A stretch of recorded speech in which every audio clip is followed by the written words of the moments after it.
Hello and welcome to live coverage of the 2022 World Archery 3D Championships. We're here in Terni, Italy, right in the centre of Italy for something a little different. I'm Karen Bashir and I'm delighted to welcome a brand new expert to the commentary box. His name is James Kent, but he's known in archery circles as Grizzly Jim. Jim, ciao, come stai? Tell us what we've got to look forward to today. Well, good morning, Kareem. It doesn't get much more exciting than this especially for traditional archers. This is as good as it gets. This is the main event. This is where it's happening. This is where dreams come true. This is Christmas for traditional archers. This is very exciting. Well, Merry Christmas then, in that case, Merry to you Christmas. and to everyone. We have got a fantastic competition ahead of us today.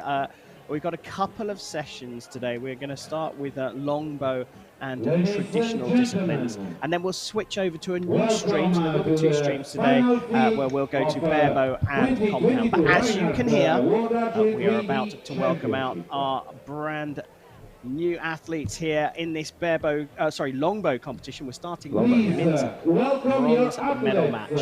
Let's go and listen to the stadium announcer.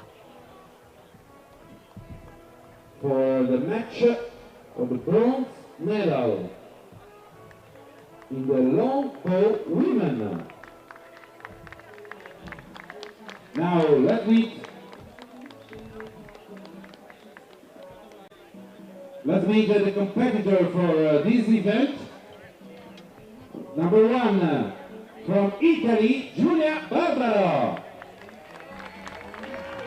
It's absolutely no Number surprise two, that the Italian from archers Argentina, very Martina passionate when they come to their archery. The I'm sure you've seen before. Nabil Hussein. So, well, Jim, as you said, an Italian in the lineup for this longbow bronze medal match, Giulia Barbaro, and she goes up against the Argentinian Martina Noale. Look, it looks a little bit like field archery for those that don't know about 3D archery. What are we about to see, Jim? Well, it's not dissimilar from field, but 3D, it's definitely more of a simulated kind of hunting vibe. Instead of shooting at roundels, which are the round faces with a spot in the middle, you're shooting at a 3D animal or an object, and there are zones on that animal that represent the vital organs, and each one of those vital organs provides you with a different score. So they're trying to, it's a 1 arrow per target, so they're going to try and get the highest score possible. First arrow of this final is a 5. So Barbaro gets the match underway against Noale, as you can see, both lined up, and there are the targets. So a little bit unusual, not what we're used to, the targets representing, as Jim says, Go ahead, Jim. It is different shooting a 3D object. I mean, we have kind of 3D vision. We see things in 3D. So shooting a 3D object, for me anyway, as an archer, makes sense. And I mean, for the most part, these targets are pretty anatomically correct. So you are looking for that sort of kill zone. Most animals, that's probably a heart or a long shot. They provide the most points. The scoring system is for an inner kill, which would probably be the heart shot. You're looking at 11 points. The next scoring zone is 10 points, which would probably represent the lungs or a part of the heart. Then you go into the wound section, which is an 8, and then anywhere else in the body is a 5. So, and they both scored a 5 actually on that first target. And of course, for those of you watching, no animals are harmed in 3D archery. They are, as Jim says, simulated targets to all look rubber. Like. Yeah, there you go, they're all rubber. So 5 apiece between Barbaro and Noale as they move on to the second target. And as Jim says, there's just 4 targets here, so this is going to be pretty quick, isn't it? Yeah, they should go through it pretty quickly. The distances for this discipline, maximum of 30 meters, I believe.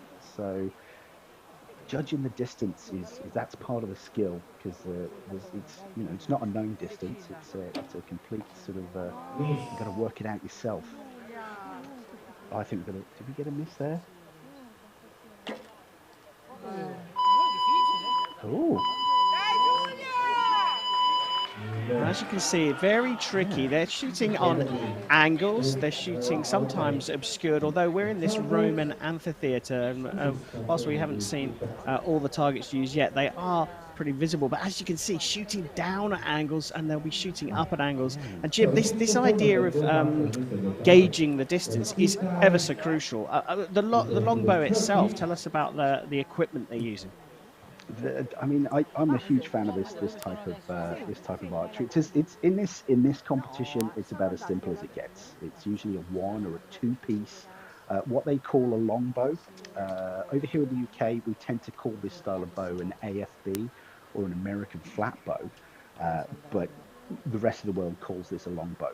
I mean, we have the English longbow as a, you know, so it gets a bit complicated with the name, but that's just semantics. But it's a very simple bow.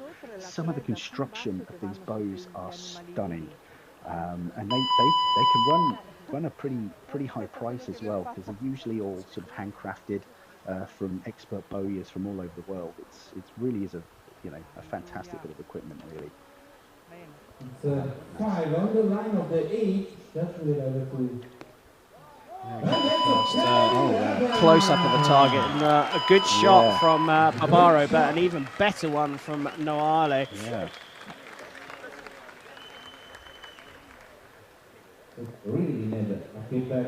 I had the pleasure of meeting some of the Argentinian team a few years back when I was in France, and they are such a passionate group of people. I wouldn't have thought Argentina would be that sort of crazy about archery, but they are so passionate. It was wonderful to sort of be among the Argentinians a few years back. They're a real good bunch of guys.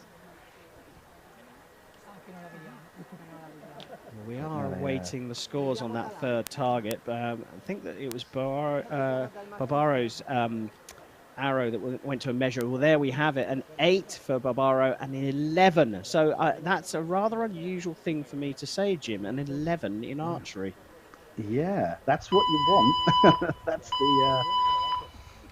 That's what brings home the medals, is the 11s. But yeah, it all comes down to this, really. Well, Barbaro on 13. 16 for Noale. Selecting the right arrow is crucial. I mean, because this class is a wooden arrow class, so you've got to make sure your equipment is working right for you.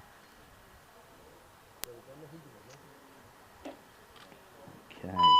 Ooh. Sorry, but it's difficult to call it from these angles.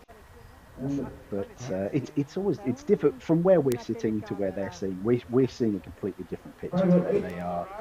Any little dip in the ground can throw you off. It really is. You know, there's a lot going on behind the scenes in the archer's head trying to work out what it is they need to do to make that shot happen. Well, there we have it. The bronze medal does indeed go to Martina Noale. Left the Italian hanging there for a second. Oh, brilliant, mate. Fantastic. Oh, look at her face. She's so happy. There we go. That's what I like to see. Sportsmanship. That's...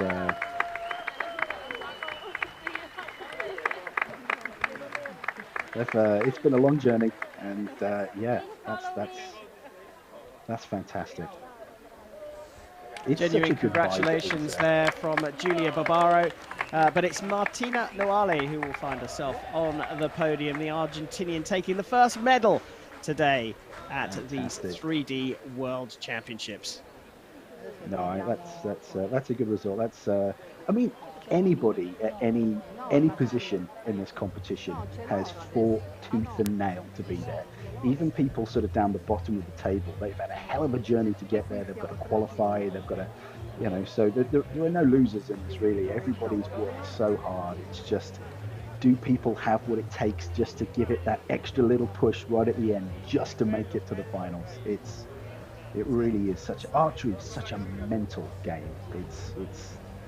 you know, there's a huge physical component to it, but traditional archery, it's very, very mental, and we're seeing the strongest mental athletes up here today. It's going to be, it's a joy to sit and watch, actually. I kind of wish I was doing it myself, though. It certainly is a joy to watch. The final score then, Martina Noale of Argentina beating Giulia Barbaro of Italy 21 points to 18.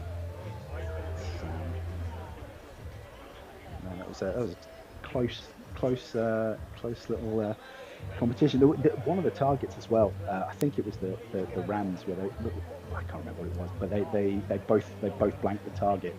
It looked on this screen like it would have been quite an easy shot, but when you're shooting over dead ground, it can really throw you off. That was a tough shot.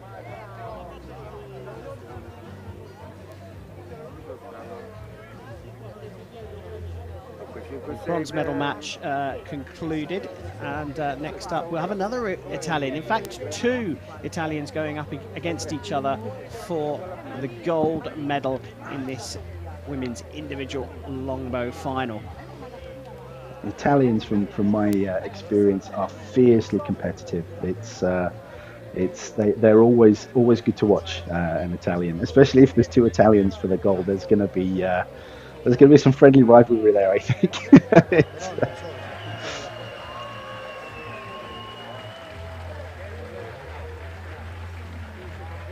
Oh, well, we are in a Roman amphitheatre, and that's nice.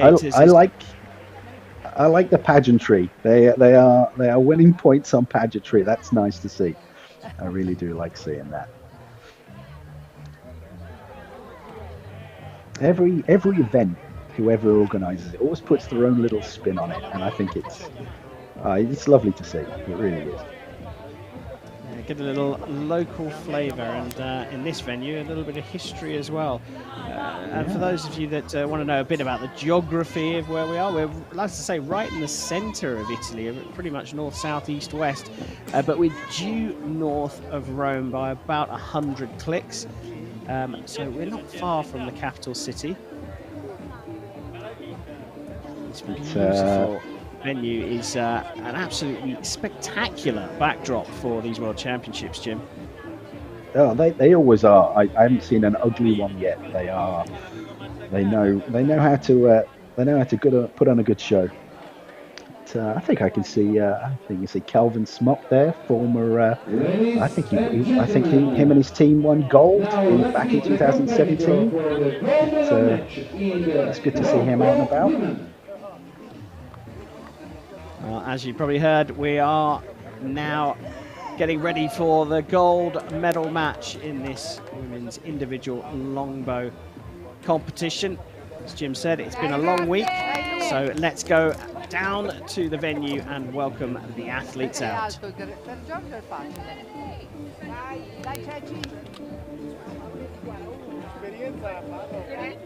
Competitor number 1 from Italy,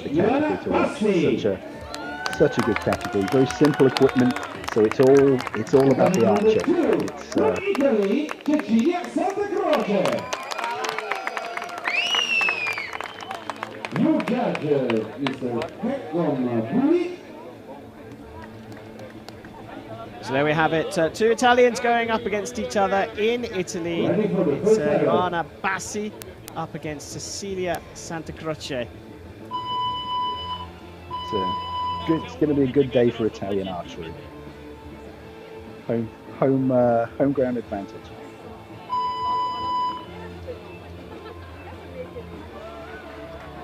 So they'll be using their binoculars to really get a good focus on the animal, get to see where those rings are. Really, shot placement is key. They're looking to sort of obviously score as high as they possibly can. It's time to go for gold here in Terni. Together, 5 on the left and probably 8 on the line to be checked for Santa Croce. Potential line cutter there, which for the uninitiated, if an arrow is touching the line, you tend to claim the higher score. But sometimes, because a 3D animal, the line is kind of etched into the animal. It's not as clear and crisp as you would on a normal target face. So sometimes you need a little bit of adjudication. You need someone to get in there and just clarify whether it is a line cut. The supporters, so we can support our athletes while they are going to target number 2. You wouldn't want to mess with him.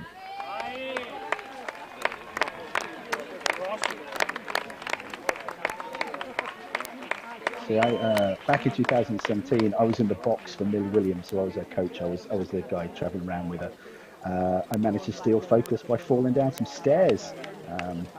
So that's something you've got to be careful of when I'm around. Were you wearing a gladiator's outfit? I wish I was. You know, if I can pull focus, I will. And I think a gladiator's costume would help me do that. Well, as you can see, Santa Croce has taken an 8-5 lead. A line cutter, as Jim described it, marked as an 8. So early lead for Santa Croce. As you can see, the binoculars are out. Jim, you talked about the terrain. Does light play a part in this? If there's dips and you get shadows? Everything can play a part in it. You never quite know what you're going to come up against, so you've got to be prepared for any situation, whether that be shadow, be that wind. There's always something to contest with, and that's why I love this style of archery. You're always thinking, it's always keeping you on your toes.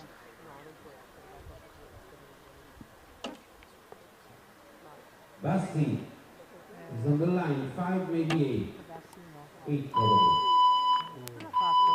Oh, we've got a definite 5 there. So hitting any part of that target is going to give you a 5, is that right? Yes, as far as I know, certain organisations don't class claws as a target, but hopefully we won't get that far, and everything will be a solid solid hit. But you can see there by the number 3, the archer actually gets a good view of the animal. It's a nice photograph, nice clear photograph of the animal, so they can clearly see where the kill zones are, where the scoring zones are, so they can really place that shot. Well, 13 apiece. They've switched scores in that second target. Bassi getting an 8 and Santa Croce getting a 5. So all square. And as you can see, Bassi just testing her equipment, just looking at the wooden arrows, isn't it, that they're using? Yeah, wooden arrows. That's what makes this category fantastic to me. Wooden arrows. I shoot the traditional class, so I actually shoot a carbon arrow, which makes life a little bit easier. But wooden arrows, you have to be so careful. Shooting them at hard targets, taking a miss can really put a bend in the arrow, and you've really got to take care of your equipment.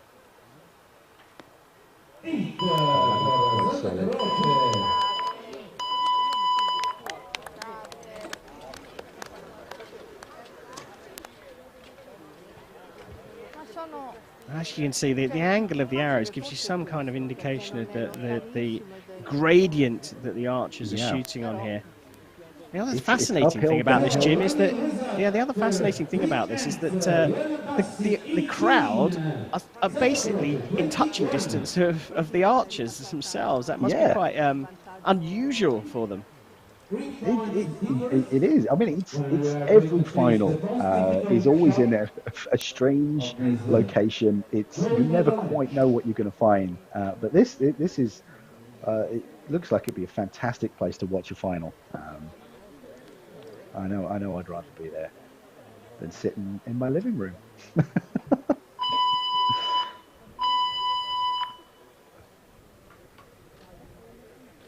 So advantage to Santa Croce as we stand next to target number 4, the final target here in this gold medal match.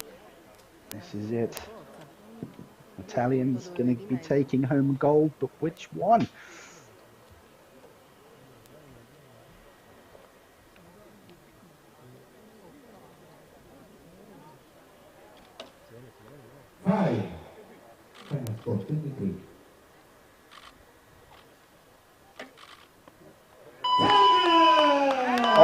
looks like a solid finish.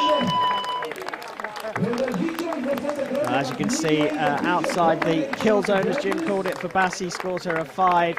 It looks like it's another 8 for Santa Croce. Even if it's a 5, she's done enough to take the gold medal. And after a long tournament, it is Cecilia Santa Croce from Italy taking the first gold medal of the day on home soil. What a day for her. She's not going to stop smiling for a good week. But that that arrow on the right there, that was plumb. That's right in the boiler room. That's a really good shot. She should be really proud of herself there.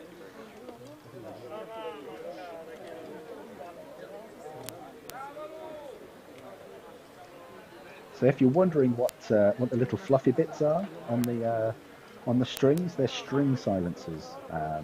They take a little bit of the vibration out of the bow, a little bit of the sound. Again, it's not hugely important at a tournament because they're there to reduce sound, obviously. So if you were sort of in a hunting situation, you don't want to spook animals and things. But I use string silencers in my equipment. I find it just takes a little bit of the vibration out of the bow, makes it a little bit sweeter to shoot.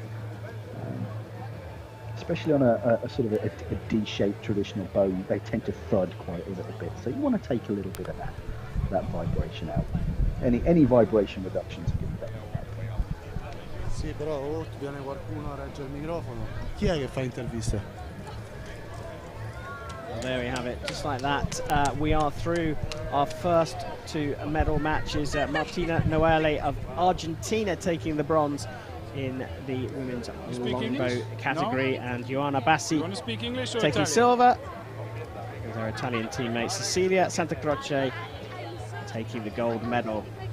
And it sounds like we are just preparing for an interview. You reply in Italian, yeah? Here we go. Okay. Okay.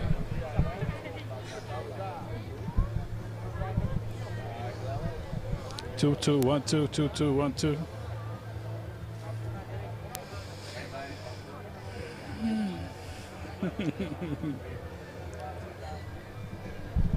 Congratulations, Cecilia. Tell me, what does it mean to be world champion? Allora, io non pensavo minimamente di arrivare a questo livello. Quando sono partita non avevo tutte queste aspettative, sapevo che avrei potuto farcela, ma vincere l'oro al mondiale, no, è una cosa bellissima. Grazie. Okay, what was the most difficult shot on the field today? Il più difficile è stato il cinghiale,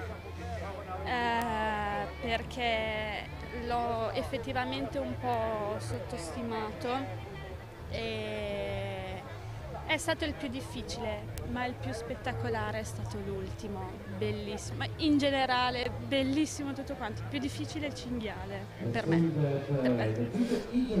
What do you love most about 3D archery? Mi piace molto questo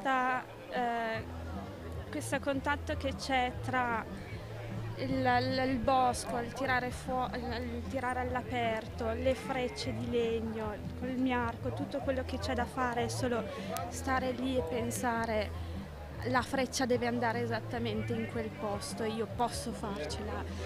E per me il 3D è tutto questo insieme di cose, tutto quanto. Wonderful, congratulations and thank you very much. Okay. Well, generally beautiful was her response to what was the most difficult target. My Italian's not that great, but what incredible emotion there. It's lovely to see. I mean, like I said before, people have worked so hard to get to this, and sort of the elation, almost the relief once it's over. You can take a rest. You know you've done it. You can sit back and be like, yeah, I'm world champion. That's got to be so nice. Like I say, she's not going to stop smiling for weeks. Yeah, that's it, isn't it? A world title just won by Cecilia Santa Croce on home soil as well. No wonder She was full of emotion. Fantastic to see. Well, that's the first of the medals sorted out. We will have an awards ceremony coming up, but shortly after that we are going to move on to the men's longbow bronze and gold medal matches. Fantastic, I can't wait. Well, while we wait for the awards ceremony to get underway, it's probably worth mentioning what an amazing job the organisers have done here in bringing this competition to you, because yesterday, let me tell you, here in Terni, the rain came down and with it a load of wind, and in fact this is a brand new venue. Yesterday we were expecting to be a completely different finals venue, but they've had to rearrange things, and they've done it in pretty quick fashion. And for those of you that are archery fans, you're probably expecting this live coverage to start just a little bit earlier. Well, that explains why we are a tiny bit late today. So they've certainly got it organised so well, so quick, and it's flowing so nicely as well. It's yeah, the organisation skills of these guys should be celebrated. They've done a fantastic job. But yeah, there's a lot of waiting around. A lot of you gotta, whenever you're in the final, you've got a big pit crew looking after you. You've got the whole team behind you, helping you out, doing what needs to be done. It's, running all over the place, fetching you whatever you need on a whim.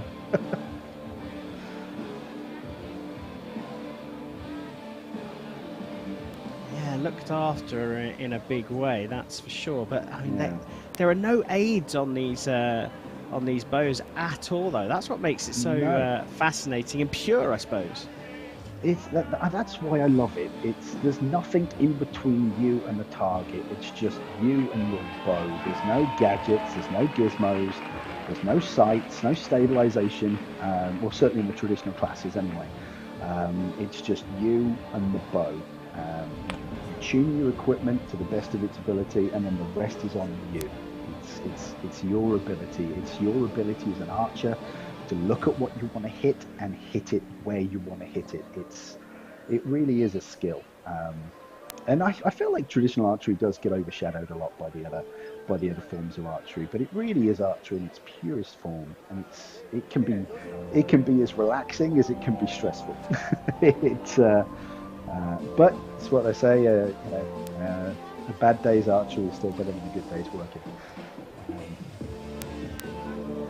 And you talk about it getting overshadowed, but in terms of the popularity of the sport, how does it measure up against what we're used to on these live streams, compound and recurve? Yeah, it's by far the fastest growing style of archery, traditional, because it's so accessible. I mentioned before about the cost of bows.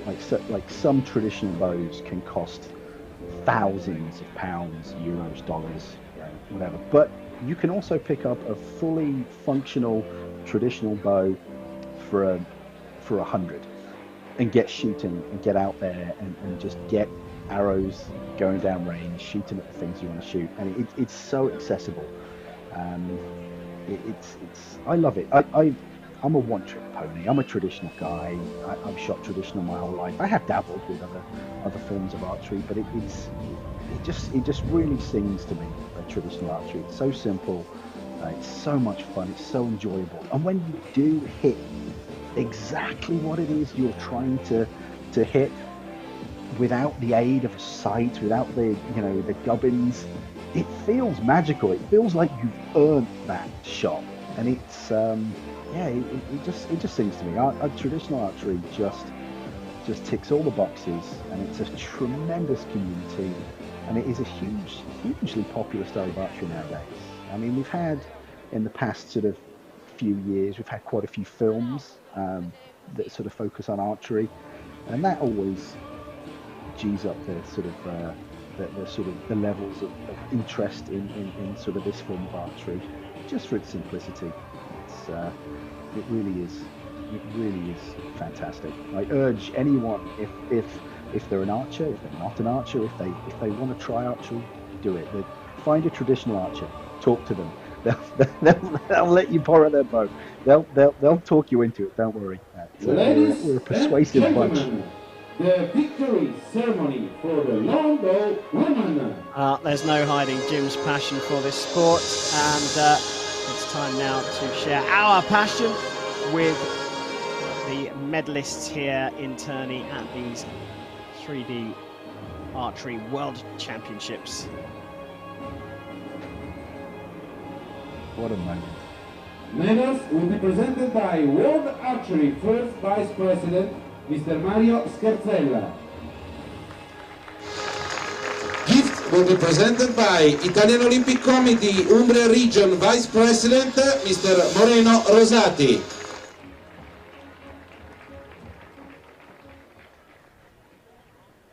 Bronze medal representing Argentina.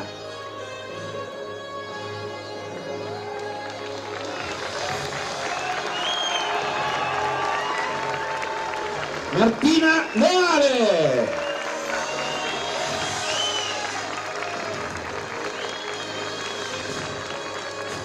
Just 18 years old, Martina Noale from Argentina, collecting the bronze medal here in Terni. Fantastic. Silver medal representing Italy.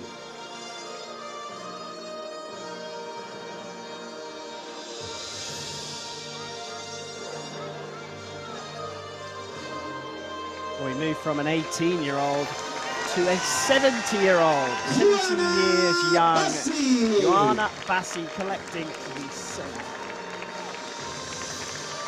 The thing about archery, there are no obstacles. You can do it at whatever age, and that's fantastic to see. Hope I'm still shooting when I'm 70.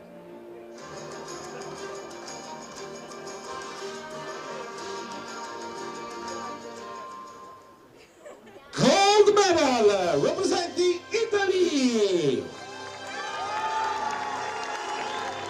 World champion, Cecilia Santa Croce.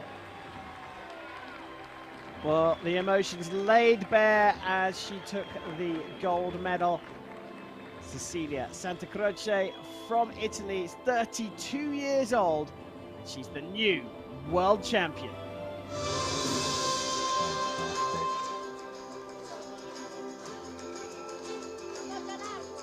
Ladies and gentlemen, please stand for the national anthem of Italy.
Ladies and gentlemen, please honor our athletes.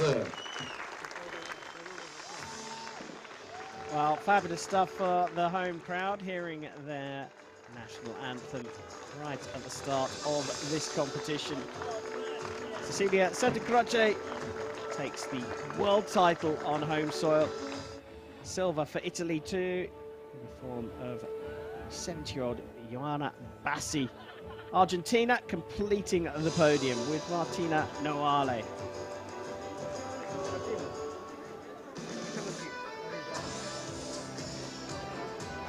What a day for Italian archery. Fantastic. And it's only just started. Oh, this is a roller coaster.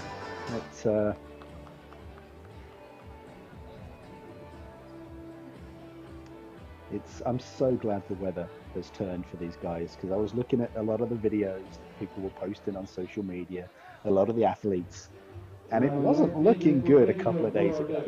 it was torrential rain.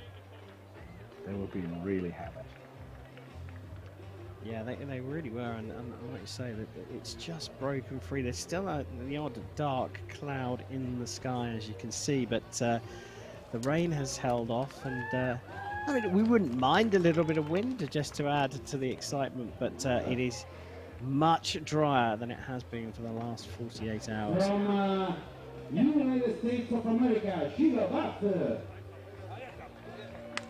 Well, as you can probably hear, we are getting ready for the men's longbow bronze medal match. We're going to see Shiloh Butts from the USA. There he is on the right-hand side, taking on Alfred Mühlberger from Austria. Fantastic. Both nations very passionate about their archery, especially their traditional archery. Pretty big in America. They love it over there. It's always fun when the Americans come out to play. Let's put on a good show. Austria, they know how to put on a 3D course. I've shot a lot in Austria, and it's stunning over there. Well, let's see if that experience is going to help Mühlberger on the right, up against Butts from the USA. On the left, this for the men's longbow World Championship bronze medal.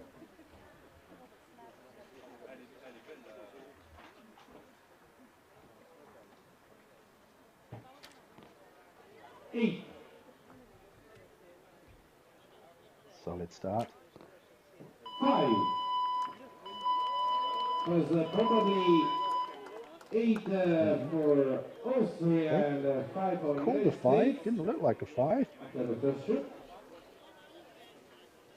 I guess we'll see. So you say that the central target is etched into the dummy animal? Yes, it's recessed into the animal.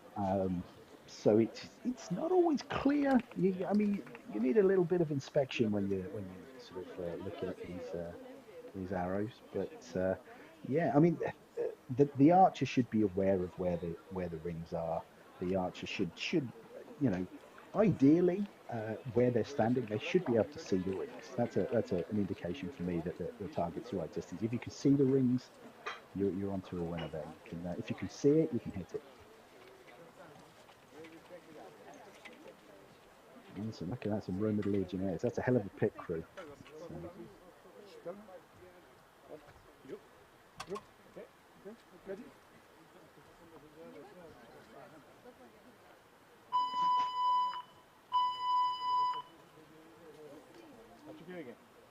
So we move on to target number 2. Scores have been confirmed. It's got quite a chunky bow there. That's going to add a lot of stability into the bow there. A lot of angles on that thing. I don't know what that bow is.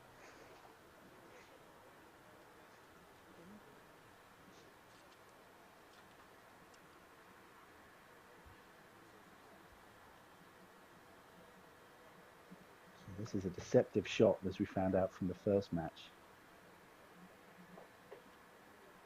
It's a great shot, it's a 10.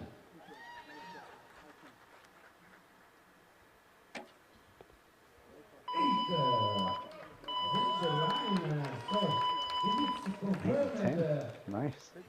Mühlberger is still leading by 1 point after the second shoot.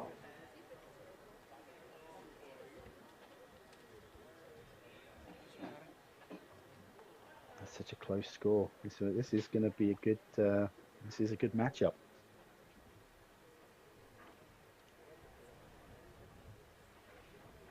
Yeah, 5 from Shiloh Butts to start with, but on that second target, nailing the kill zone and hitting a 10. Right 2 8s for Weinberger.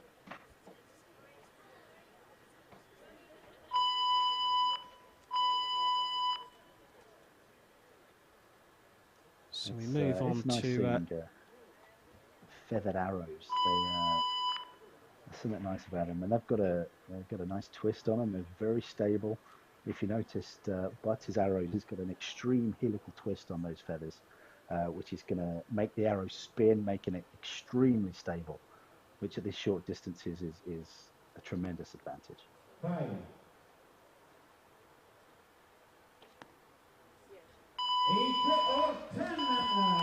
Oh, now that's a close one on the left.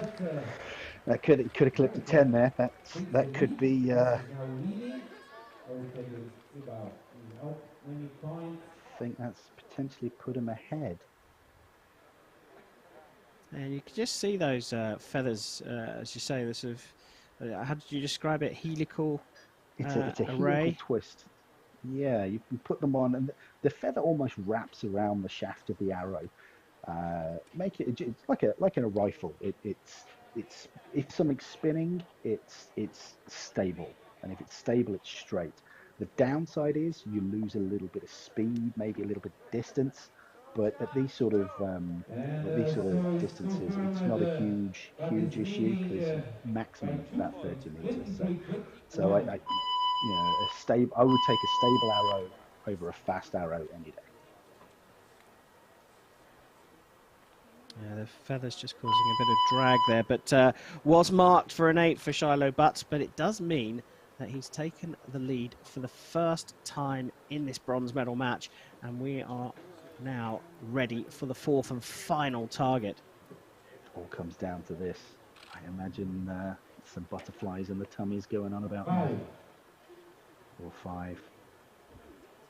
So I think a hit of the animal is enough. Yeah, it looks that way. He's taking his time, though. He really is taking his time here, Butts. Just so focused.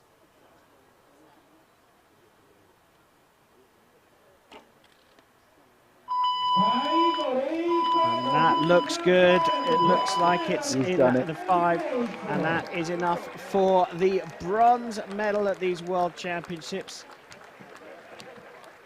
Shiloh Butts from the USA, 34 years old, is the new world bronze medalist here in Terni. Fantastic. You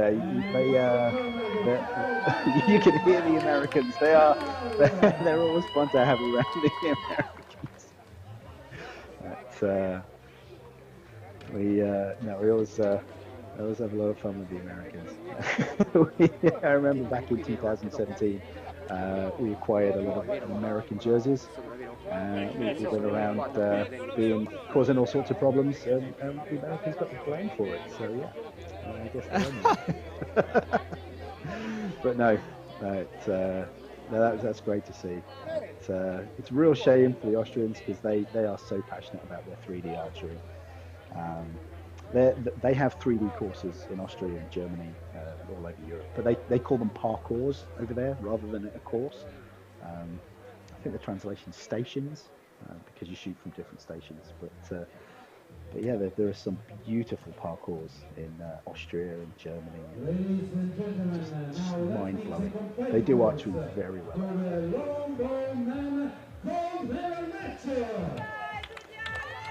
Well, we move swiftly on to the gold medal match, and again, an Italian in with a shot at a world title. We've already got one Italian world champion in Cecilia Santa Croce in the women's longbow. Giuliano Fallette takes his place in the lineup for the men's gold medal match, going up against France's Guillaume Kettel. Again, France is tremendously passionate about their traditional archery. This will be a good matchup. stunning looking bows there. Both quite heavily reflexed, deflexed. I don't know if you can see on the limb. It's a little bit straighter. There's a bit of a mild recurve to it. That's going to give the bow a little bit more speed over say a D-shaped longbow. These really are sort of efficient traditional bows. They're going to send the arrow, give it a lot of good speed. And compared to the recurve bows that we're used to seeing, what kind of poundage are these guys pulling? Are they heavier, lighter? Poundage is relative. Everyone shoots a poundage that they're comfortable with. Traditional guys tend to shoot sort of on the higher scale. Obviously, the higher the poundage, the more energy that's going down range. I'm expecting these guys to be shooting 40, 50 pound long bows. But yeah, these guys are well practiced. Oh, okay. These guys are well practiced. They know their stuff. They're athletes at the end of the day. They're comfortable with the poundages they shoot. They make it look too easy, in my opinion. Well, they've got this gold medal match underway. Yeah. Looked like, well, they both hit the target, that's for sure. We're just waiting for the scores to come through. And there you have it. Pair 5 apiece. Level pegging. They're putting on a good show. They're playing to the crowd, making it interesting. Prendi il tuo tempo, Giuliano, prendi il tempo che ti serve. Gira qua a sinistra, segui l'arbitro.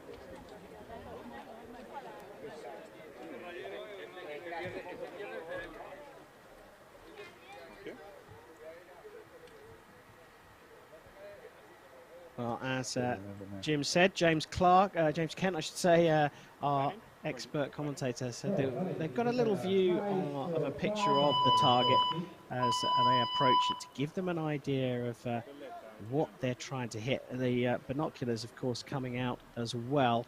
Both of them just taking a good look at this second target.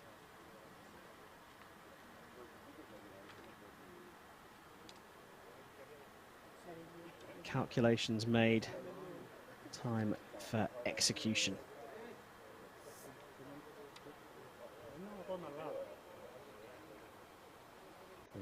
think this is interesting. We've got 3 under approach there, so we've got 3 fingers under the arrow, and then the Italian has got what's called a Mediterranean, a split finger release, which is 1 finger above and 2 below. Obviously, both legal in this competition.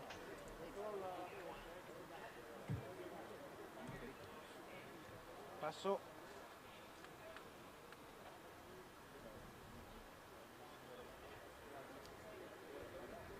A 10 for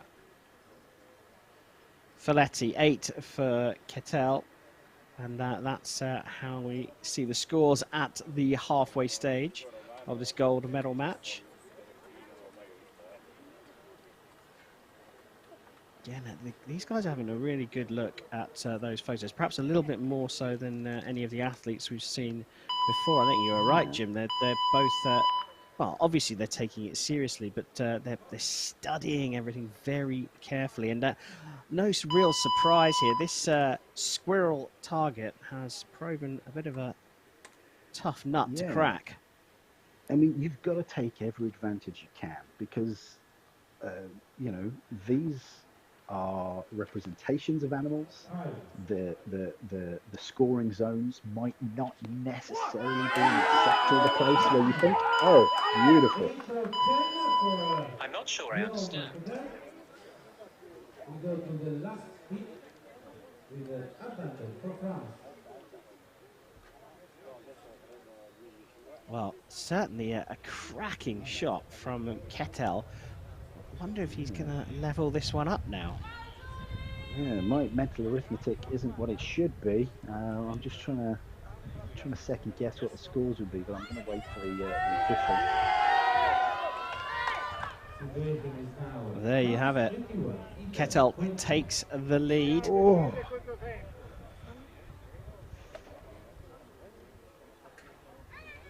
5 plays 8. Folletti, though, has shot a 10 here. As we go into the final target now, I think perhaps the Italian might well need a shot just like that to take this world title.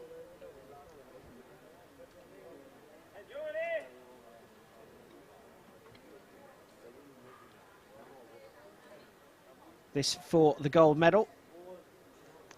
It's just 1 point in it. And it's Guillaume Kettel leading by that single point, 21-20 at the final target. 8, 5. Oh, now was that an 8 versus a 5? We have to wait for confirmation. Definitely a 5 on the right. Handshakes all around. And we wait for confirmation, as we always have to. But it seems the athletes and coaches have agreed that it is the Italian Giuliano Folletti who's taken this world title. Target judge just checking the scores. We wait for them to turn around and confirm. Here we go. It is indeed Giuliano Folletti from Italy taking their second world title of the day. 2 out of 2 for Italy here in Terni. Fantastic.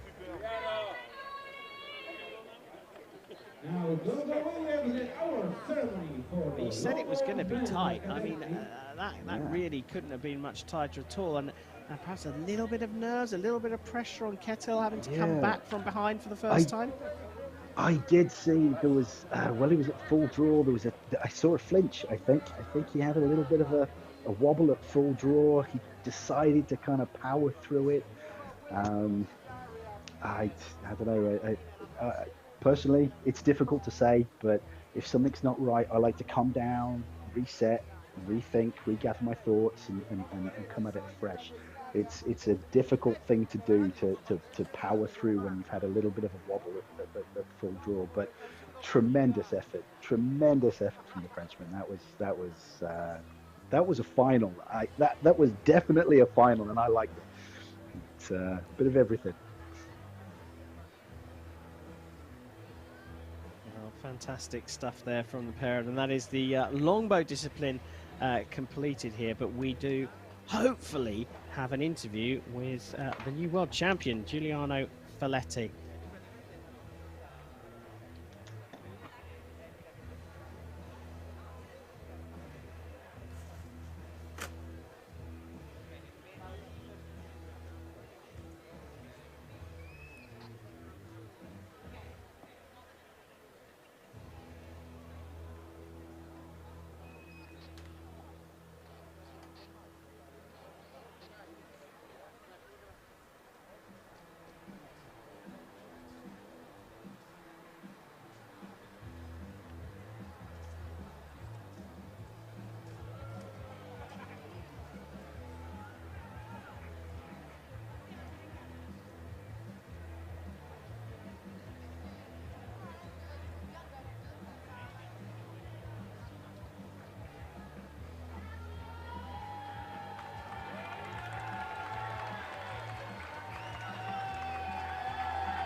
If you just tuned in, you're watching the Archery 3D World Championships here in Terni, Italy. We've just concluded the longbow discipline.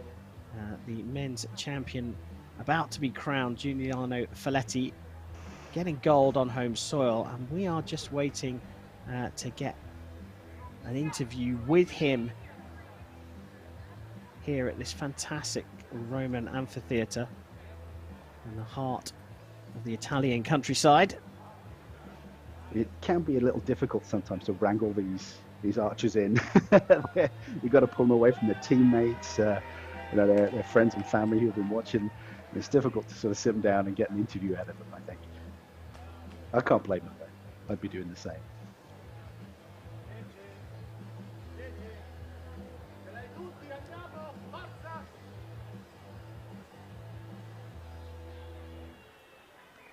Well, unfortunately, I think we've maybe missed our chance to have a word with Giuliano Folletti, and indeed we have.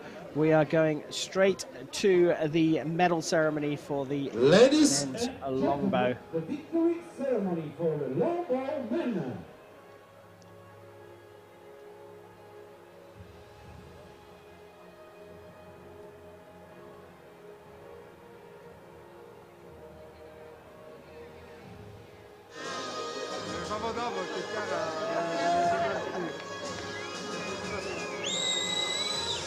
Medals will be presented by World Archery Executive Board member Jean-Michel Cleroy. Gift will be presented by World Archery Film and 3D Committee member Mr. Michel Dumas.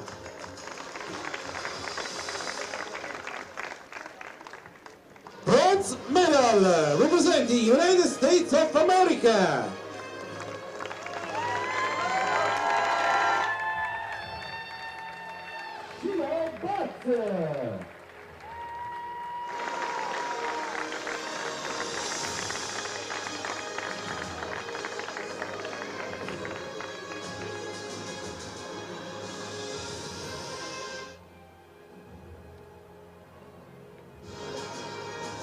The American 34-year-old Shiloh Butts from the USA collecting his silver medal representing France. The Frenchman led for much of the final, but just got hit at the post. It's a silver medal for Guillaume Kettel.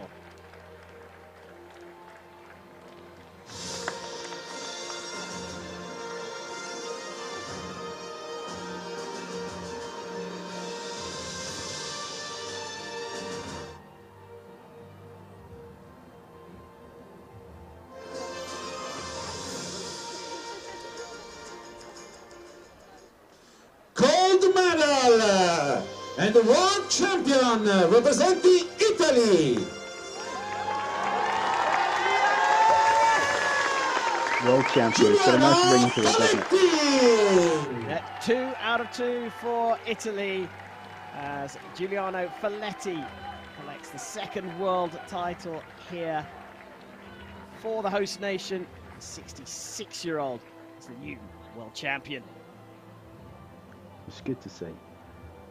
What do you suppose is in that little bag? Happy Meal or something.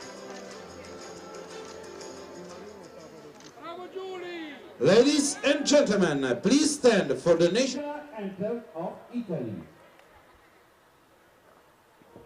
Something tells me we're all going to know this anthem by the time this competition's over.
Ladies and gentlemen, please honor our athletes. Performance by Giuliano Folletti, taking the world title on home soil here in Terni, Italy.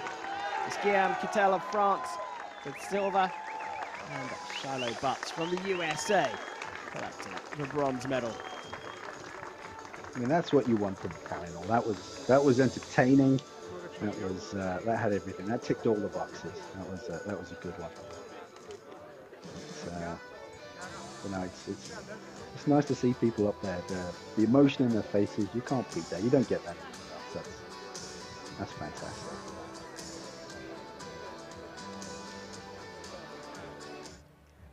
It certainly is fantastic. Well, that's the longbow discipline sorted out here at these World Championships. We now move on to the traditional discipline. Some know it as instinctive archery, where the bows are made mostly of wood, but they can shoot carbon arrows. Grizzly Jim, tell us more. Well, this is my jam. This is my category. This is what I shoot. It's a tremendously competitive category. It sort of sits right between that kind of longbow and bare bow sort of class. We're gonna see a real competition here. It's going to be fantastic. They're used primarily wooden rising bows.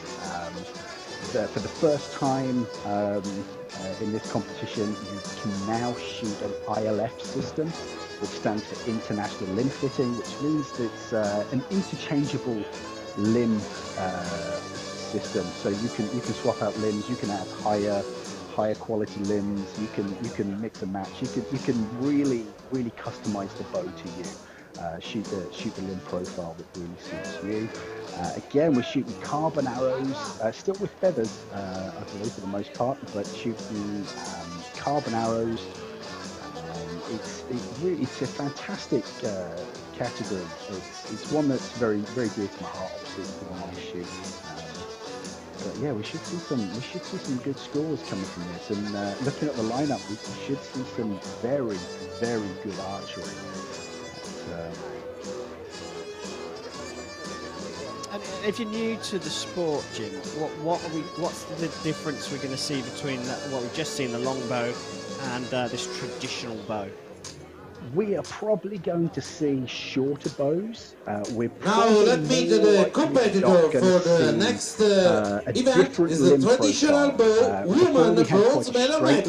Where now we're going to see much more of a recurve to the limb, which is going to provide a lot more speed to the bow. We're going to see faster bows. We're going to see. It's just. I don't want to say a step up because it's not a step up. It's just a slightly different way of doing things. Things are a little bit more efficient. Scores are going to be a little higher. Representing Austria, Irene Longbow. We're looking at here. Yeah, you can see. I think both archers are going to be using. Representing Hungary, Bioska Georgine Keres. Well, the athletes introduced out Irene Longbow from Austria, as Jim says, this kind of... Ready for the first arrow. Going up against the Hungarian, I'm going to have a crack at this name, Bioska Georgina Keres from Hungary, taking on Longbow. Rather you than me, Karim. Yeah, again, Hungary, they're hungry for it. If you pardon the pun, they're a proud archery nation. A lot of archery heritage in Hungary. But this is the Austrians' bread and butter. They love this stuff. Well, bronze medal up for grabs now in this traditional women's 8 for Austria. medal match, starting off with an 8. Yeah. And 8 for Hungary. Is that a pair of 8s? It's difficult to see. We'll wait for the numbers to come in, but strong start from both athletes. Yeah, it certainly looked like a pair of 8s to get us underway. We get a closer look at the targets. Of course, the arrows have already been removed from them, so scores confirmed at 8 apiece.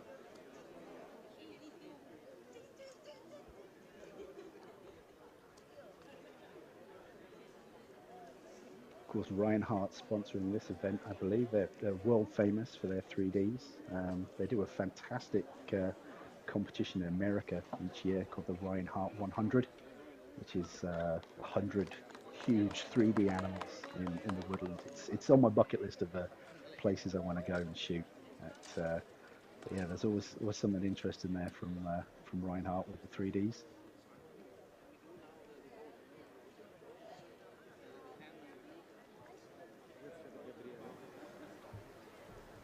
So we've got a lefty up against a righty here. Not that there's really much advantage of either these days.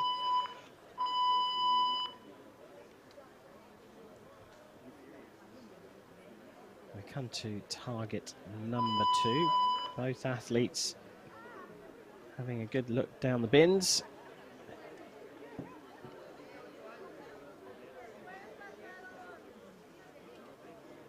You can see these arrows are much skiddier than the arrows we've seen previously because they're made of carbon. They're a much smaller diameter, fly through the air a lot quicker. 5 points for Austria. Isn't the line is probably 8 of Hungary. It does look like a 5-8. It's on the line. We have to wait the judge. Well, they are waiting to confirm that score. Georgina Karetz provisionally on 16, playing 13 against Weinberger. You've noticed these guys are shooting off a small, simple arrow rest, which you can do in this category. So that does negate the use of feathers because you're not shooting off a shelf. So I think both these archers using plastic vanes, which are a tad more efficient. Don't look as cool though.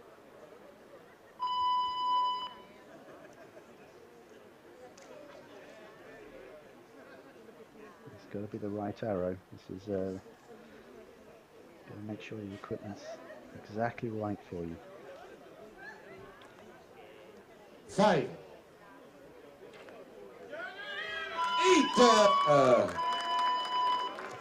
So 6 points now for Hungary. For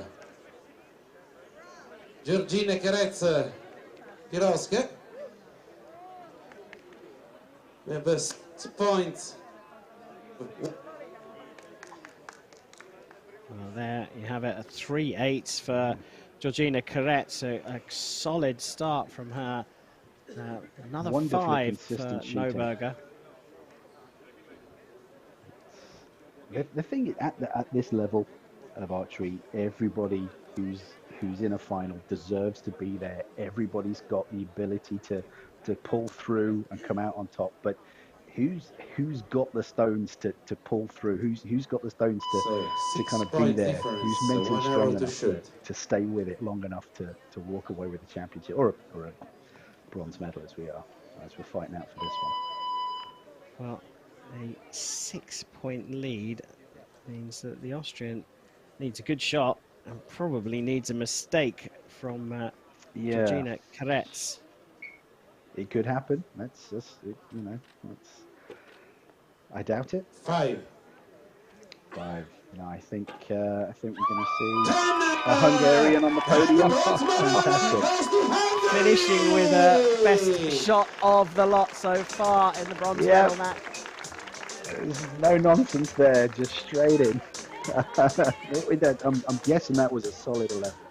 That was beautiful. Provisionally called a 10 in the stadium. But, there we have confirmation of the bronze medalist here at the World Championships. Fantastic. Georgina of Hungary will be on the podium, and you can see how delighted she is about that.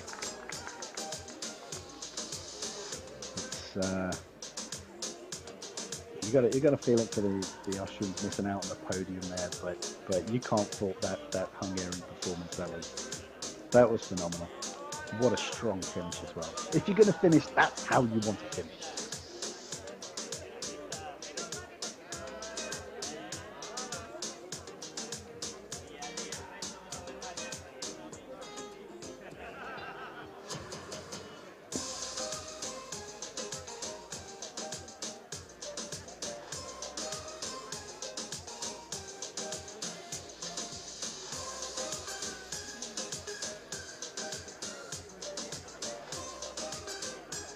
It looks such a peaceful scene there, but I know behind the scenes where the cameras don't see, it's a hive of activity. There's people running around like crazy, getting stuff sorted, and it's a good energy for these things. They're a lot of fun to be around. Ladies and gentlemen, now let's meet the competitor for the gold medal match in the traditional bow woman. Our time to go for gold again here in Terni. Claudia Weinberger from Austria taking on another Italian going for gold. It's Sabrina Vanini on the left-hand side. Representing Austria, Claudia Weinberger. I think if we look, both athletes representing Italy, Sabrina Vanini. Some high-end limbs. Your judge is Mr. Jesus Guevara.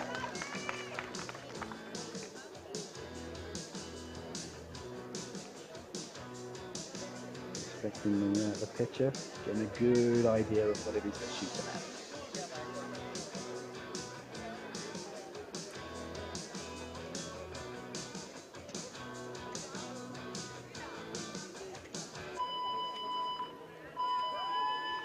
Oh, here we go. This will be a good gold matchup. medal up for grabs now in the traditional women's individual competition here in Terni. Claudia Weinberger on the left, taking on Sabrina Vanini on the right. Italy going for 3 out of 3 here on Can home they soil. do it? So 5 for Vanini. And no, sorry, it was 8 for Vanini and 5 for Weinberger. Okay. Early days, still anyone's. Strong start for Vanini though. It's,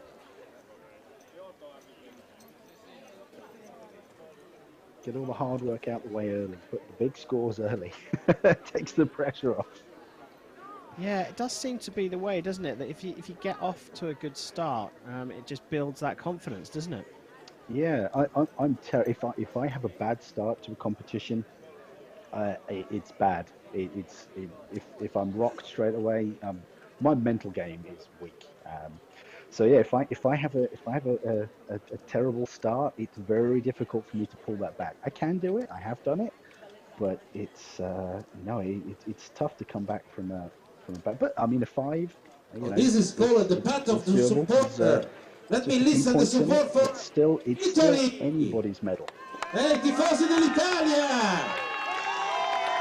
And the supporter I've of heard a lot of people Austria. say in the gold silver match, takes the pressure off because you're going to make the podium, but you want the middle spot on that podium. That's the one everybody wants. So it's still going to be a tough competition.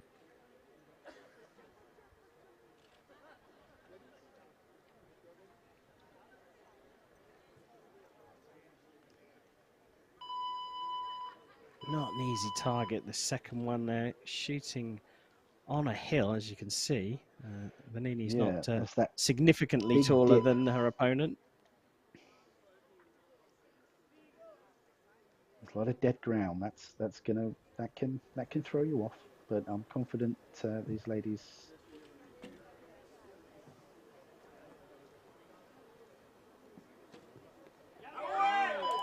It's 8 points for Weinberger and miss for Italy. Ooh, that's going to upset the apple cart somewhat.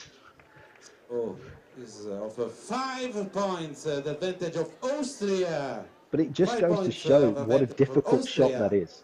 Halfway mark. As I said before, to me and you, that looks simple. I'll do that all day long. But until you're there, till you can actually see it, till you can experience and get the lay of the land, you don't know. And that's proved to be a difficult shot all day, that one so far.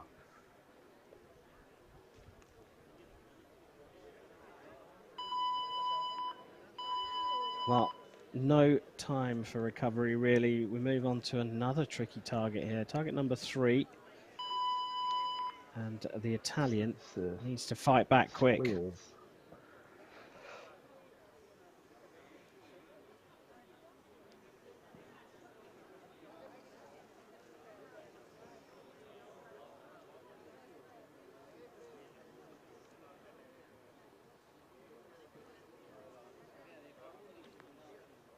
So 8, maybe 10.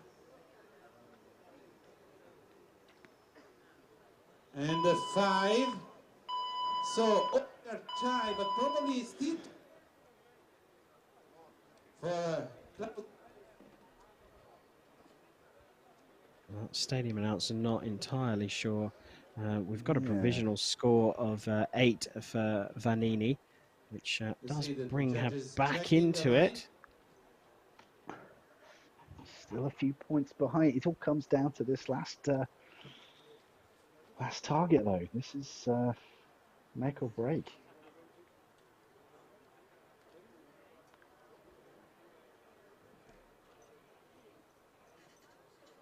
It's at this stage of the competition. It's so mental.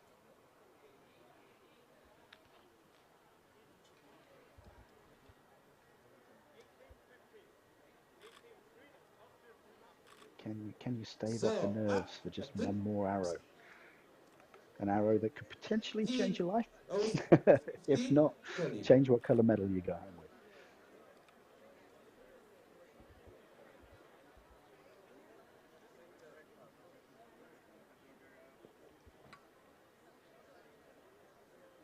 Claudia Weinberger, 18 points, Sabrina Vanini, 15.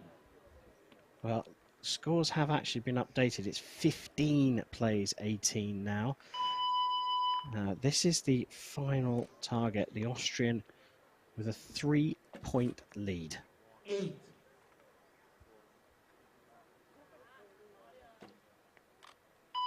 it probably 8?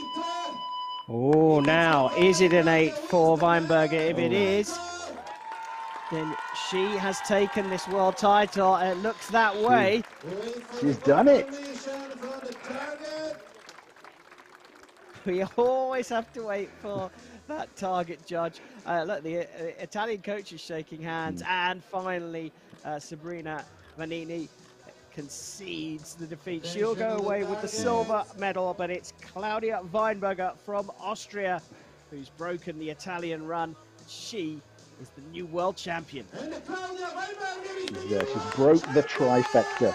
It's no, that's look at her face. She's so happy. No, the Austrians eat this for breakfast. They love their 3D archery. No, it's nice to see them go home with something shiny. It's yeah. Oh, that was again these finals. It's a roller coaster of emotion. That's what we're here for. It's quite nice, sort of looking at it sort of from an impartial point of view. You can just enjoy it for what it is. You've got no dogs in the fight, so it's quite nice. So you can just enjoy the spectacle of archery, looking at the different. The thing I love about traditional archery is people's form.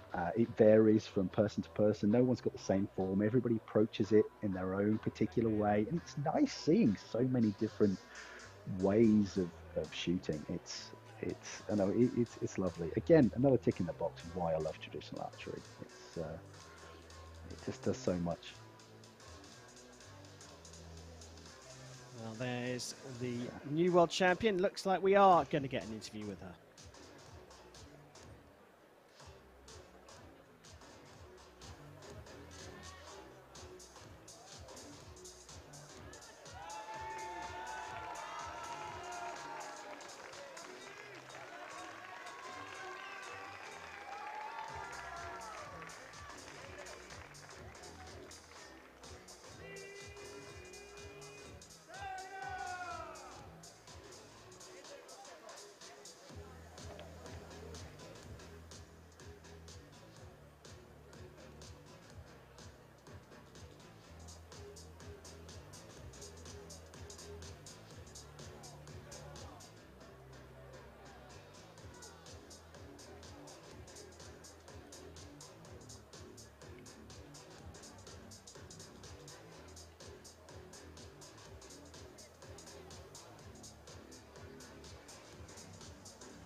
Well, we thought we were going to get an interview with Claudia Weinberger, the new traditional women's world champion from Austria.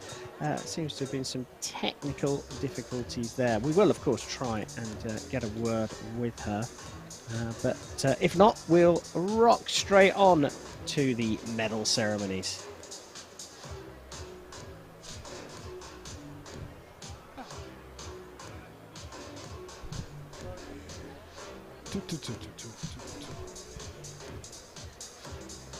Okay, congratulations. Can you tell me, how does it feel to be world champion? I feel really good. I have no words. I'm amazing. Yes, and really funny. Tell me, what was the most difficult shot on the field today, on the finals field today? It's all. It's all. The emotions are so full. I cannot say it. Okay, what do you love most about 3D archery?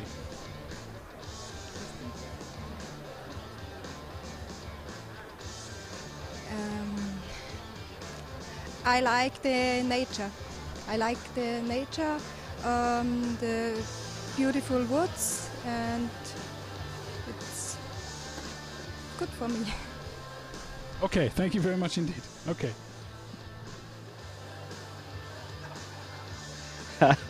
Well, a little shy, the world champion, Claudia Weinberger from Austria.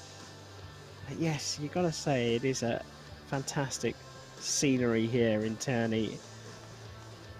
It's a Roman amphitheatre, the fantastic backdrop for the finals, but of course these archers have been competing through the week qualifying for the finals elsewhere.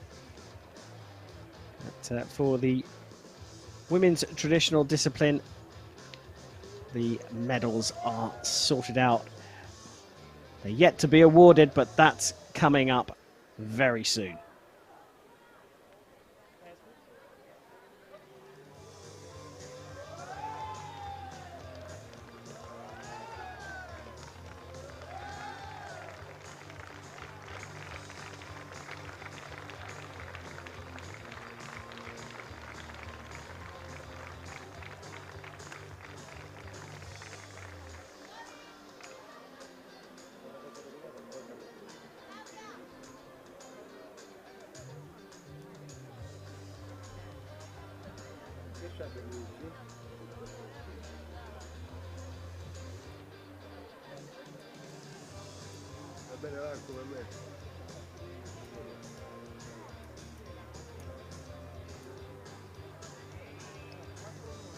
Well, with the sport so popular in Austria, it seems to be taking a little while for Claudia to get her way around her Austrian teammates for the well-deserved hugs and kisses.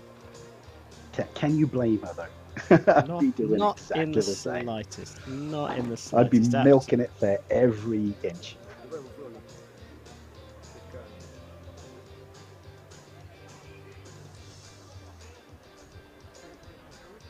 I just can't get over what a beautiful location it is. It's stunning. Ladies and gentlemen, the victory ceremony for the traditional bow woman. Well, here we go. Victory ceremony time for the women's traditional discipline here at the 3D Archery World Championships.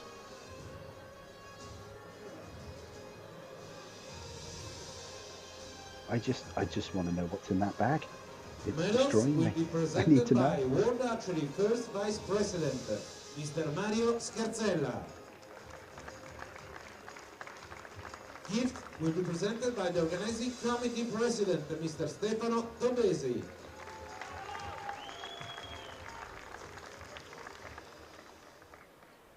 Bronze medal representing Hungary. So the bronze medal goes to the 57-year-old Piroska Georgina Kretz from Hungary. Piroska Georgina Kretz. Well deserved.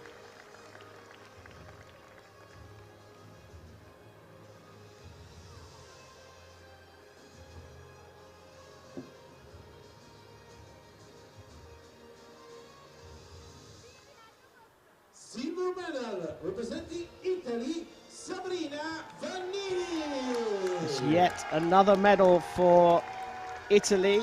In Italy, the silver medal going to Sabrina Vanini. They have done so well this competition. They have absolutely crushed it. But they've got such a strong organisation behind them. They're really well funded. They really are a strong archery nation. Well done to them. Well done. They've done fantastic.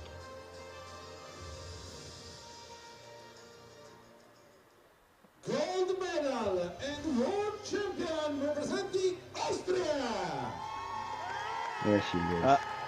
The new world champion is 43-year-old Claudia Weinberger from Austria. And despite her shyness in front of the camera when she was being interviewed, a very popular winner here in Terni. She's glowing. It's so nice to see people. Look at the genuine elation on her face. Is fantastic.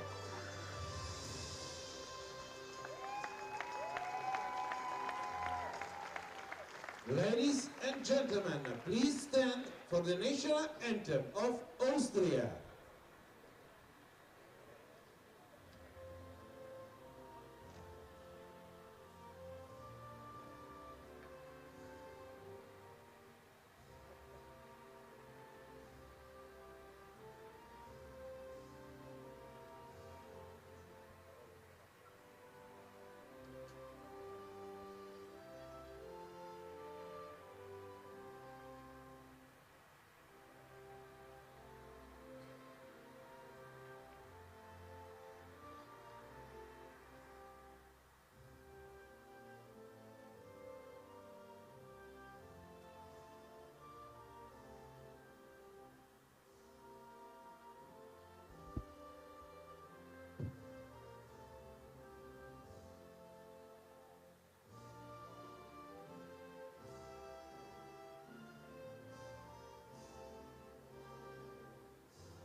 Well, fabulous stuff in the traditionals women's discipline.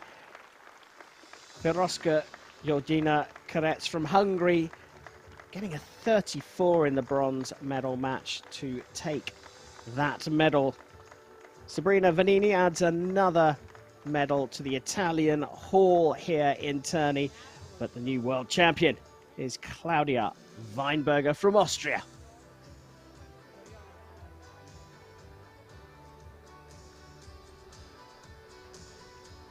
Well, coming up next, we'll move on to the men's traditional medal matches, starting with bronze, of course. And what a spectacular location we are in. Jim, you must have shot in some fantastic places around the world. Have you got a pick of places? I am lucky enough to have shot all over the world, and it's something I'm thankful for every day. But it's probably got one of the nicest places. Got to be Austria. I used to do this little trip every year to somewhere sort of over in Europe, usually around Austria, Germany. And some of the courses in Austria were just mind-blowing. We're talking waterfalls, we're talking forests, we're talking mountains. It ticks all the boxes. It's such an amazing part of the world for shooting. Now there are some amazing parts all over, but that was just stunning, absolutely stunning. So I highly recommend Austria.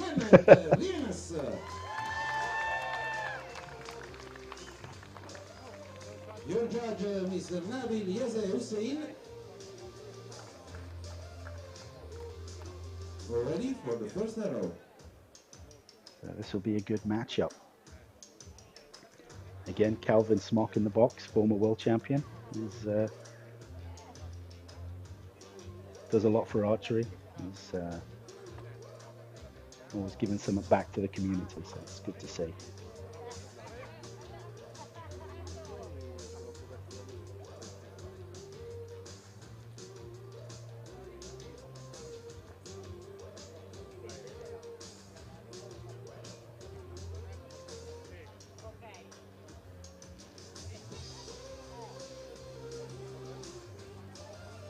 Preparation is key.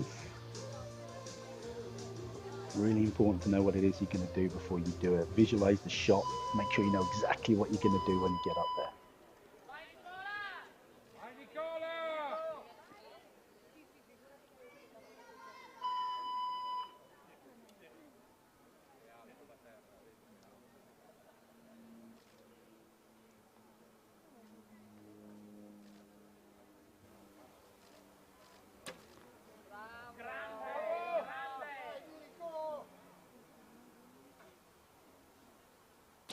Ten or 11 for Italy, 5 for United States.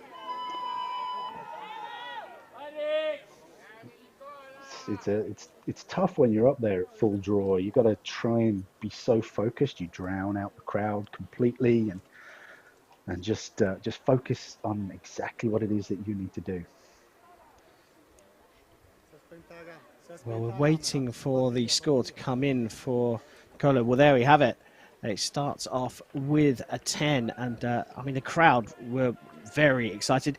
Difference in the amount of time these athletes take to shoot, though, Jim. Yeah, compared to something like the compound, which we're going to see later in the barebow, it is a quicker discipline. It's it varies from, some people have like a 3-4 second shot cycle. Some people are up to about 10 seconds. It really does vary. It depends on the method of shooting you're using. It depends on there's so many variables, but this sort of class does tend to sort of be a little bit quicker than sort of what you might be used to with compound archers that do take a while. Nothing against compound archers, but they do. It seems to be a generous amount of time given for shooting as well. I mean, they're viewing the target before they step up to, in inverted commas, the shooting line. As you see, they're now stepping up. But it's a peg in this competition. There's a peg in the ground. You stand either side of the peg. It's not quite as formal as you would normally find at a competition, a target competition.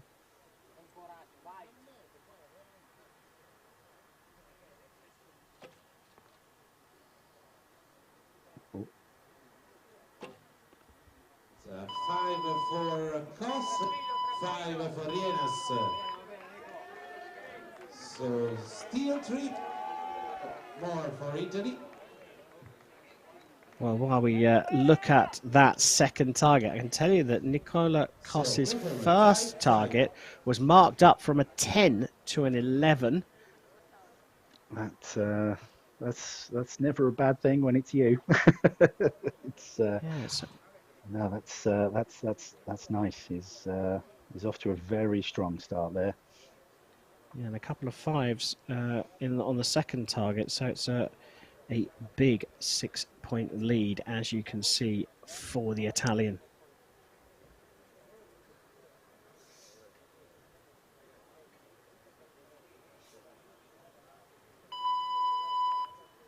After those pesky squirrels again.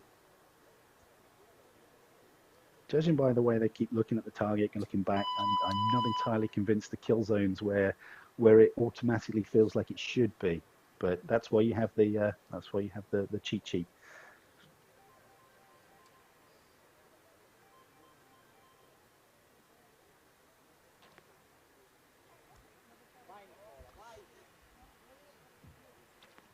Solid shot there.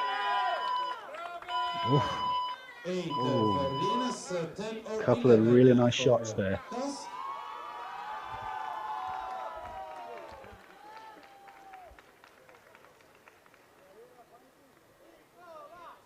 Very nice indeed. We still wait for the confirmation of the scores.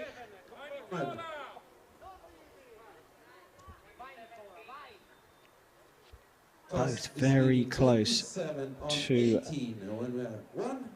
the centre of the target, and it looks like it's another 11 for Croce. And a better shot from Reynas, but only an 8. So 27 playing 18. That's a doozy.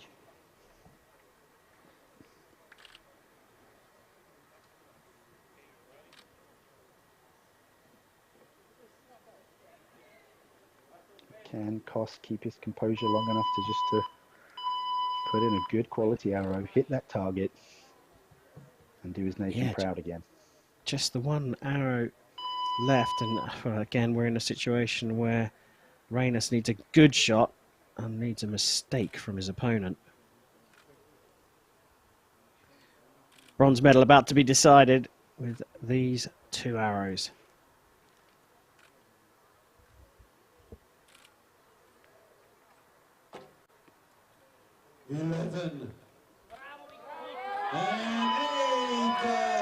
I think he's done it. I think he's done it. Reynes shooting an 11 with his last arrow provisionally, but it wasn't enough because Nicolas Kos has scored an 8 and claims the World Championship bronze medal in the traditional men's category. It's a good job they are on home ground, because they would never get through the metal detectors on the aeroplane with the amount of medals they are winning with this competition.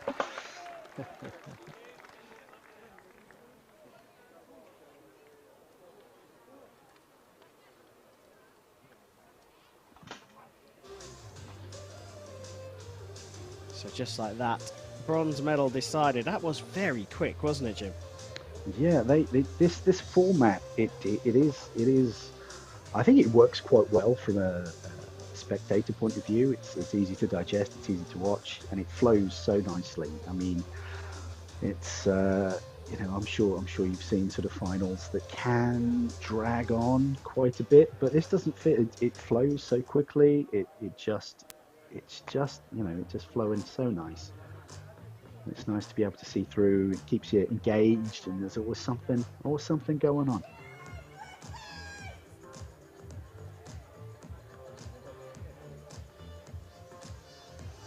So, yeah, you can always tell Team USA, win or lose, they're always there, making noise, having fun, all in it for the right reasons.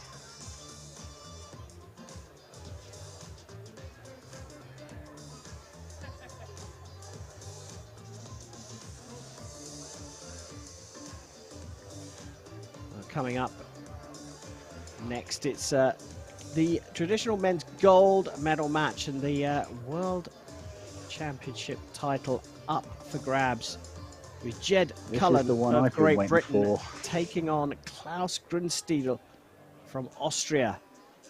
And Jim, you've been waiting for it. Why have you been waiting for this?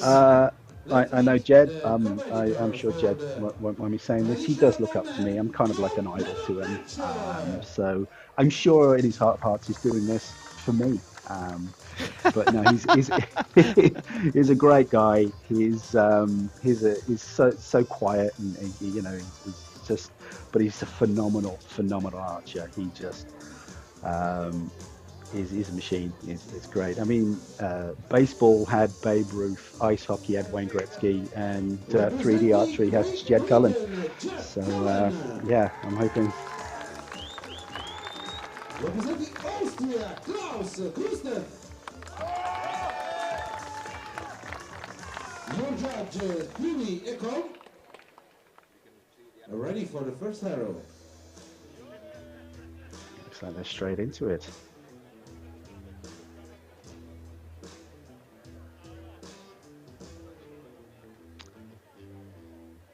Yeah, this should be a very good matchup. This is the one I've been waiting for.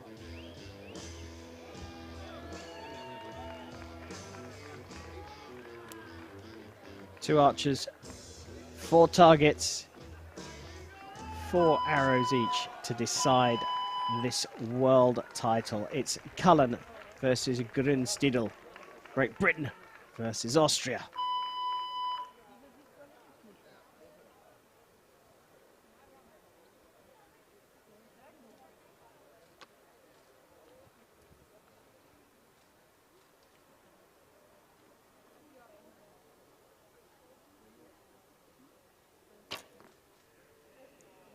Eight.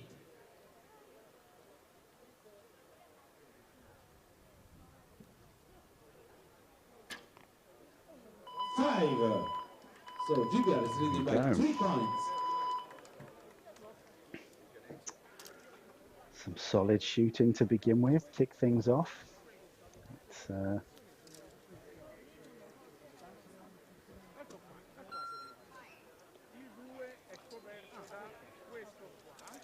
just waiting for the confirmation of the scores.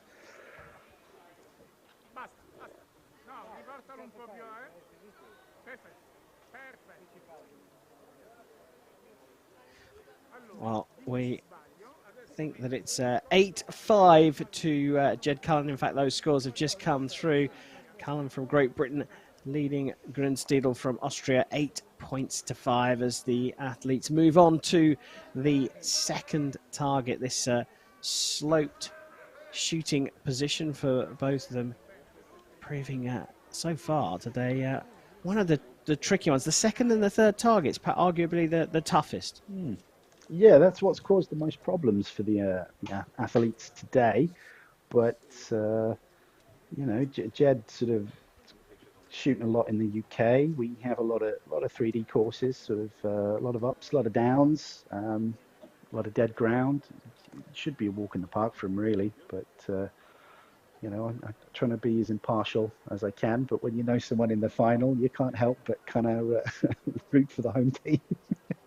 Or my home team anyway, but no, this is what you want from a final. This is two tremendous athletes going at it. It's going to be good, whatever happens. Well, they've done their recce's. It's time to see who is going to get the better of this second target.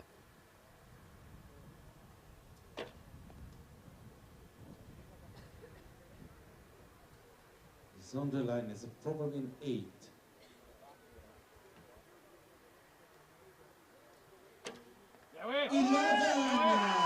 Oh, what a shot there from Klaus Grünstiedel. So good confirmation because the first arrow was solid on the line. Well, that target on the left, they're just going to go and have a look at that. Provisionally marked as an 8, but very, very close to that etched line in the target. I told you this was going to be a good one. It's, I must say Jed's beard's come on a lot since I last saw him last. 16-16. Well, there we have it, confirmation that it was an 8 for Jed Cullen, but that 11 means the pair are tied at 16 apiece, going into this very tricky third target. See, I told you these guys are putting a show.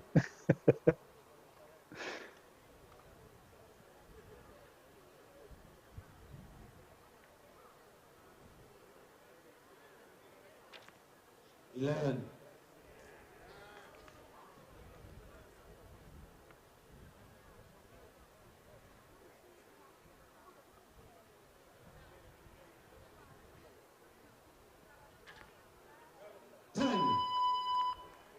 Well, just look at the class of those two shots. Wow, you can tell this is a final. This is what you want.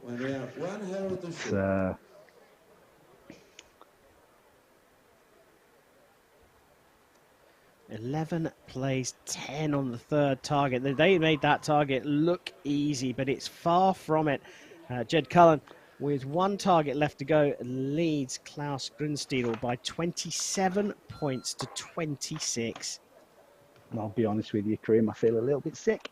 It's this is yeah, it's nervy times, that's for sure. This. Oh, see, I'm glad I'm not there. I'm glad I'm not shooting in a final.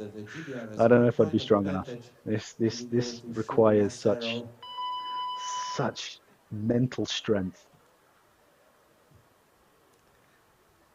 Well, and to watch these two duke it out is a privilege. Really, it really is. Well, last target to go, and Grünstiedel already up and at full draw.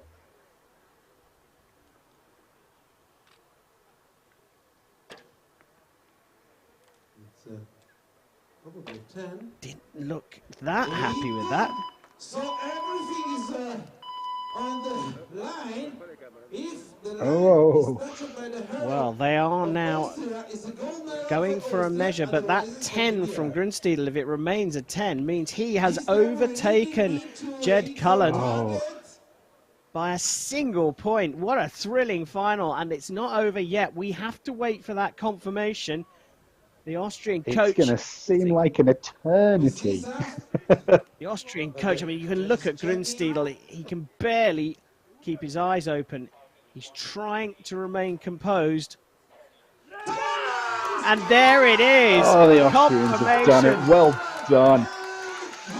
What a performance from Klaus Grunsteidl. He had to come from behind, but he shot 11, 10, 10 in the second, third, and fourth targets to take the world title, 36 to 35 from Jed Cullen of Great Britain. What an incredible final! Well done, both of them. That was some shooting. That's everything you want. Oh. Both archers would be exhausted after such a mental output like that. That's fantastic. Well, you could see that emotion was bubbling up in Klaus Grunsteidl. He couldn't even look towards the targets as they were being measured, but he got the 10 he needed, and he is the new world champion. Giuliano Faletti è pregato di recarsi nella zona interviste alla sinistra del podio. I mean, Jed put in such an effort as well. That was. Oh, I got goosebumps. I got goosebumps for him. That was a final, ladies and gents. It was a thrilling contest between Cullen and Grunsteidl. Grunsteidl taking the world title.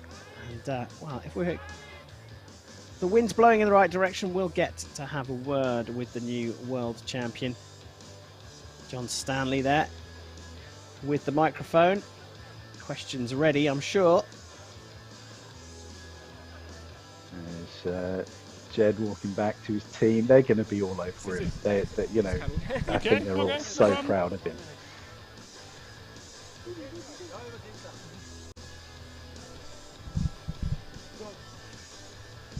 The emotion in his face, that's wonderful to see. So happy. Perfect, yeah? It's okay, he can speak in German, but if you translate questions, he replies in German, yeah? I do whatever you want. Okay, okay. No problem.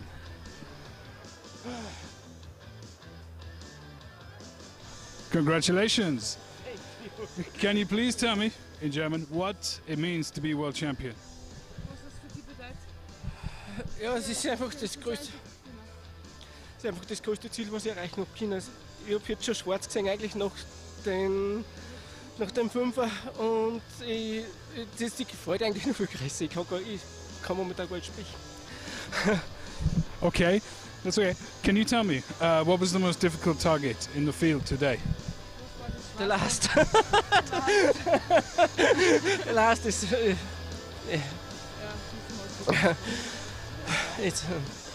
And well, tell me, what is your favorite thing about 3D archery? What do you enjoy the most about it? Was ist das, was du am liebsten hast am 3D-Schießen? Was gefällt dir am besten? Insgesamt, jetzt nicht nur bei der Weltmeisterschaft, sondern... Ja, eigentlich immer die Herausforderung, das richtige Schätzen, das richtige Instinktive, einfach das ganze Komplette und das Matchen wie auf dem Finalfeld, das ist halt für mich, das macht's aus. Okay, that's great. Thank you very much indeed. Congratulations. Yeah, thank you.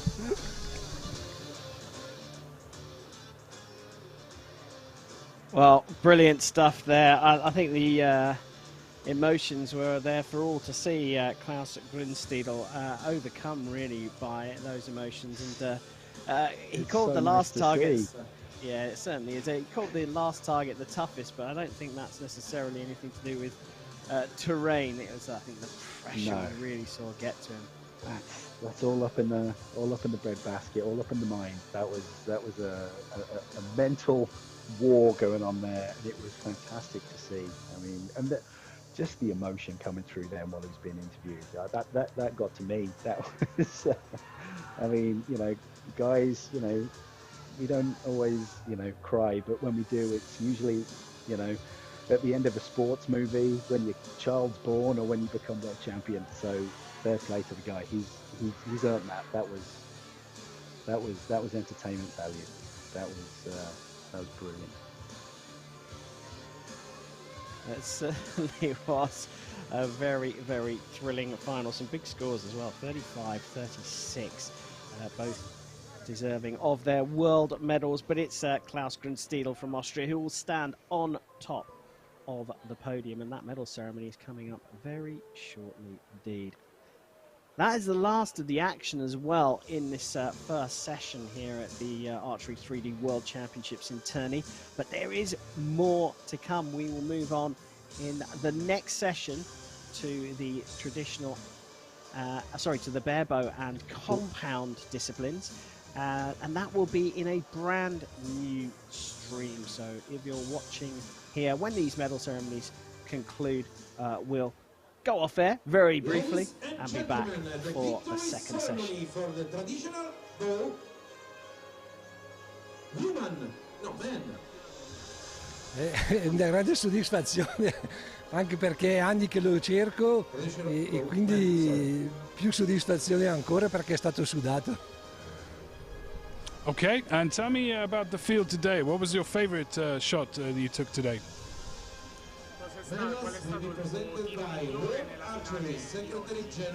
Ma penso nei tiri lunghi non ho sbagliato le distanze, quindi sono contento. Sono quelle che mi hanno portato forse a vincere la medaglia. Can you tell me, is this the most important win of your career? Sì, ce ne sono state delle altre ma minori. Ho fatto l'argento, ho fatto il bronzo, ma l'oro mi mancava e quindi sono ancora più soddisfatto. Okay, and where can you go from here? What is next? Non lo so, dipende da quello che capita. Nei momenti saranno momenti da decidere, anche perché quelle, non so, appunto, previsioni non ne ho per il momento. Se ci saranno l'europeo penso di partecipare. Okay, congratulations and thank you. Okay, thanks guys. Oh, there we go. A little interview there with Giuliano Folletti from Italy. But we have got a medal ceremony to come. And it looks like we're now having a minute's silence in honour of Her Majesty Queen Elizabeth II.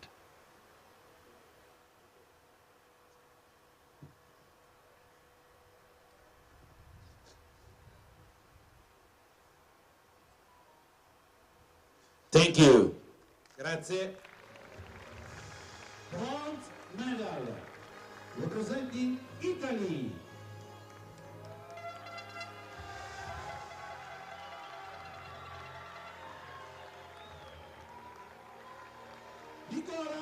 Croce.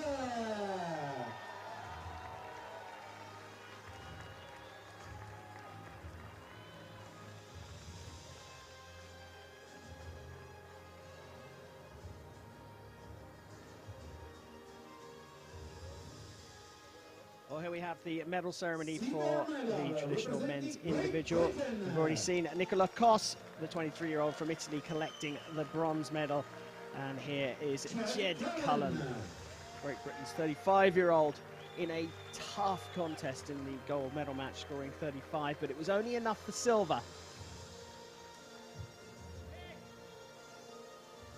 No, he did tremendous. I mean, all three of them were just, they put on a real show. I mean, that's exactly what that's traditional archery in a nutshell. Gold medal and world champion representing Austria. That's a second gold medal for Austria, both in the traditional discipline. Claudia Weinberger collecting the women's title here. Is the passion-fueled Klaus Grünstiedel, 45-year-old, delighted with his new world title. Look at his face. Oh, that's brilliant.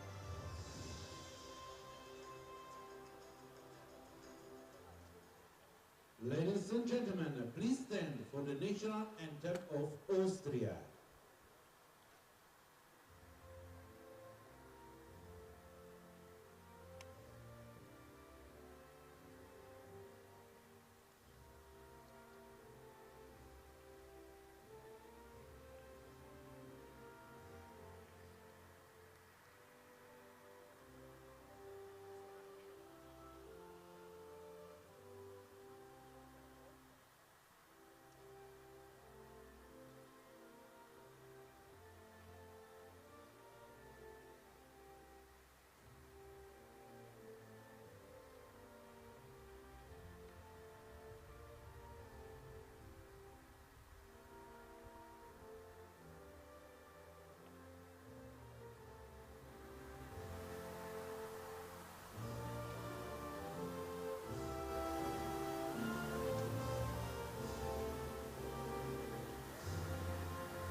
Ladies and gentlemen, please honor our athletes.